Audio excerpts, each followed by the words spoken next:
talking now for about an hour with the help of others. And, it's nothing more refreshing on a hot day like today. Water's always good. Water is always good. But Isis Daniel is going to tell me why a glass of wine is always good as well. Yes, you have your wine. I'm so happy to see that.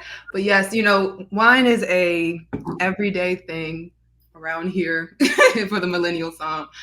But yes, my name is Isis Daniel, and I am the Millennial Somm. I am a certified level 3 wine spirit education trust wine professional, or sommelier, right? But I also am a wine content creator and influencer. So everything wine, we're all about cultivating the next generation of wine lovers. Well, I'm really, really excited to meet you, and we'll start following you like crazy. And I got a bunch of friends that'll be following you too. So whatever your numbers are now, at least I can bring you 5, maybe 10. I'm ready. Come on. Okay. And this is a weekend. It's a Juneteenth. It's a weekend of celebration. So tell us first of all, what is a sommelier? Yeah, so we are a steward of wine, right? I like to call myself the Somm of the people. But whether you're in a restaurant or you're online or you do private events, we're just stewards of wine. We want to make sure that whoever is at our events, that we have a wine that fits your palate, that we create and curate, wine pairings, things of that sort. But for me, I really do focus on wine education. I believe that providing a new way to interpret wine, to learn about wine, will actually open the floodgates of people being interested in wine. So I make fun wine content videos and, again, educate my followers on wine experiences. One of my favorite things to do is to go over to Chat's Liquors on 8th Street. I don't know if you know Bernie over there. Yeah. I always go there and I say, Bernie, okay, tell me what's new and tell me something about it. And so I'm glad to know that you two connect as well, because there is some education around, what we consume. A lot of people just throw back whatever, but to be educated about the things that you are consuming really adds, I think some value to the experience. And so give me a tip. I asked you earlier, once you open a bottle of wine, do you have to drink it all, or can you leave it out, or should you refrigerate it? What do you do?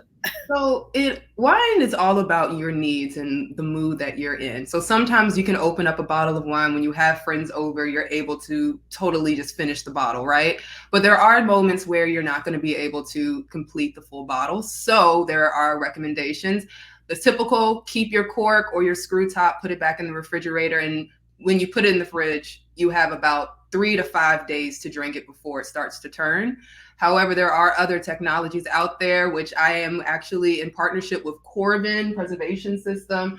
We have a Father's Day sale going on, you guys. Click the link in my bio. You can visit my website, The Millennial Somm, or just go to my social media accounts and click the links. But we have sparkling wine preservation system, still wine, anything you need, we have that available to you. Someone ordered that today, because I have a couple my husband has a couple of friends that I know that are serious wine drinkers. Mm-hmm. When would I get that? Oh, when? I'm not sure how quick the shipping is, but I'm sure it'll probably be within 2 weeks. I wouldn't even be surprised if you got it in like 2 days. But a belated Father's Day gift. That's fine. That's good. Yeah. That's good. It's the perfect Father's Day gift. You mentioned, and we'll repeat that a little bit later, but you also mentioned the cork and the screw off.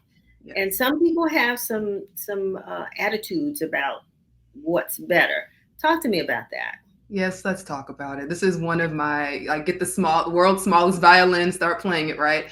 So there's a time and a place for everything. Corks are great for aging wines because in the cork, there's actually, and I have one right here. Within the cork, there are little pores, and oxygen is slowly getting into the wine and really developing the wine from primary characteristics. So we're dealing with, I don't know, if you want to say primary fruit characteristics, floral characteristics, things like that. And now oxygen will mature those flavors, and that's what you want.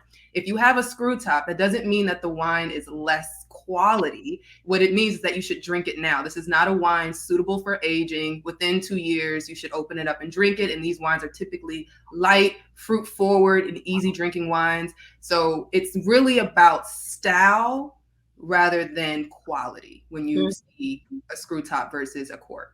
Mm-hmm. And, you know, I'm not trying to show off or anything, but I had a chance to visit a winery in South Africa. Oh. I've been twice. In the second time, I had to go back because my husband got mad at me because I opened one of those bottles of wine that had been sitting around for about 2 years. Okay. And they told me I had to find somebody to defend me, right, for opening his bottle of wine. And they said, you did the right thing. That bottle should not have been you should not have waited to open that particular bottle of wine. There's some wines you wait for and some you don't. How do you know? How do you know? So there are a lot of points of or ways to know that your wine is suitable for aging. And I'm going to just say this. If you guys have a cellar, number one, you have to make sure that you are storing your wines correctly. I don't want to take up too much time, but just understand that's an easy Google search. There's a proper way to store your wines. So if you're not going to store it correctly, drink it. Just want to put that out there. But number two, when we talk about high acidity, high tannin, a chemical compound found in the stems, skins, and seeds of the grape, that's where we get the color from. So when you're dealing with red wines, rosés, orange wines, which is skin contact white grapes, you are getting that tannin, high tannin, great for aging, and then also alcohol. What happens is, again, we're talking about that oxygen contact. It actually smooths out acidity, smooths out tannin, smooths out alcohol. And that's one way that we know that this wine is suitable for aging. But then there are a couple others. We'll just stick to that. But the best way for you to know if your wine is suitable for aging is to taste the wine. So I have a couple winemaker friends who told me years ago, purchase multiple bottles of wine if you think that you like it. So rather than just ordering one, get 2 or 3 so that you can taste it and assess if the wine is even suitable for aging. And if it is, then you can properly age that wine and taste it over the years. So there's a lot, but you're supposed to drink wine. So open it up, taste it, and test it out.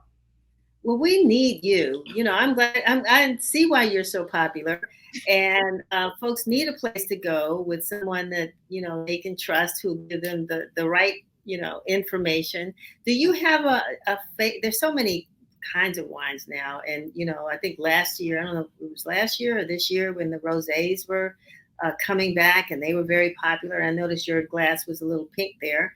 So, what is that?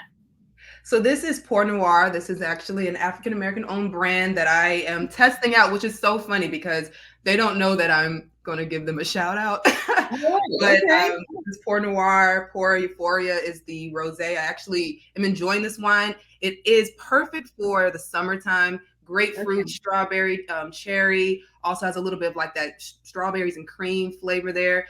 And the sugar level, although I still think it is in the dry category, it has just a little bit of residual sugar, which I think will make it even more refreshing on hot days by the pool. So give them a little quick shout out. Yeah, I'm really going over, but because I have so many questions to ask. But I guess one more is wine fattening? Is wine fattening? That's actually a great question. Wine, like any other alcohol, sugar, right? So alcohol turns into sugar within your body. That's just something that we know. That's why when people are trying to lose weight, they cut back on alcohol. Wine can be, and can inflame you, can give you acid reflux. There are a lot of things that can happen with wine when you over consume. But if you watch your consumption level, no, it's not harmful. It's not going to make you fat. It's not going to make you gain weight. I'll give a quick testimony from my own experience. I taste wines all the time. It's my job. And I've had to realize, because my body was speaking to me and saying, you're overdoing it. I end up cutting back, and I only do about 2 glasses a day. And so I have to use my spittoon, my spit bucket, because, just to make sure that I am monitoring my daily intake. But no, you will be fine with drinking wine. It's not going to make you gain weight or anything, but that's only if you are monitoring your consumption level. We are all about safe consumption over here. And you mentioned the wine that you're testing right now, which is from a Black-owned winery. It seems, and I've learned this from Bernie, that there are lots more. I mean, it seems to be a growing community of Black, what do we call them? Black-owned wine brands. Yeah, wine brands. Yeah, there's another word I was trying to think of. Yeah, but that, I mean, have you observed that? And there's some popular ones out there that people are really. You're smiling, so go ahead and answer. Yes, I'm smiling because my team and I, we actually curated a full Black-owned wine list that we can access on my website, and it's for free. We're offering this as a resource to everyone because we are tired of the excuses. When I walk into a wine bar and I don't see, Black-owned brands, Asian-owned brands, women-owned brands, it's ridiculous at this point. I'm just going to keep it 100, be honest, right? We need more representation within our wine stores and wine bars, but the only way that's going to happen is if we, the consumers, ask for it. So I created a list that is for free on my website that anyone can download and test out these wines for yourself so that you can know to, actually go and request. We have their website, social media, everything you need to find the wines. We have that for you.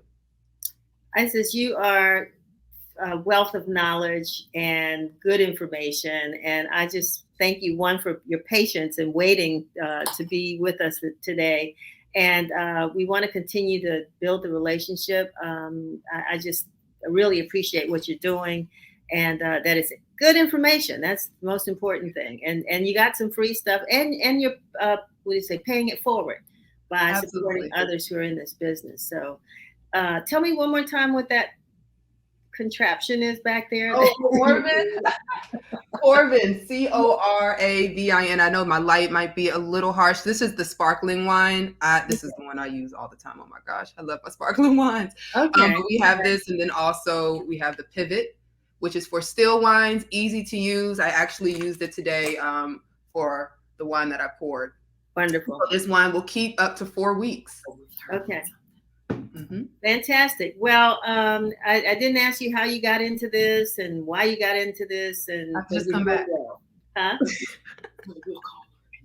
I'll come back. We'll talk about it later. Okay. All right. Thank you so much. Have a wonderful weekend, and keep writing those stories, and look forward to talking to you soon. Absolutely. Thank you for having me. It's been a pleasure and an honor to be here. Likewise. Thank you. Where do you come to get all you know?